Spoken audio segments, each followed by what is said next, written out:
La première fois que je suis monté sur scène au Grand Rex à Paris, j'étais en feu. L'adrénaline, les projecteurs, le public, 1000 personnes, c'était intense. Mais ce qui m'a marqué, c'est pas juste ce moment-là, c'est ce qui s'est passé après. En descendant de scène, une personne m'aborde, il se présente, me dit qu'il est agent SNCF.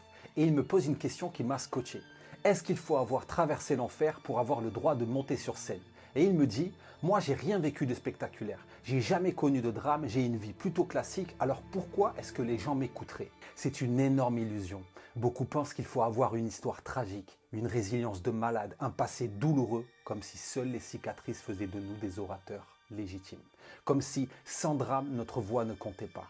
Et le pire, c'est que cette croyance empêche des centaines de personnes incroyables de partager leur message. Parce qu'elles pensent que leur histoire est trop normale. Elles n'osent pas. Elles restent dans l'ombre alors qu'elles pourraient impacter des centaines, voire des milliers de vies. Mais tu sais quoi? Quand tu es dans ta propre bouteille, tu ne peux pas lire l'étiquette. On est tellement habitué à notre propre vie qu'on oublie à quel point elle peut être inspirante pour quelqu'un d'autre.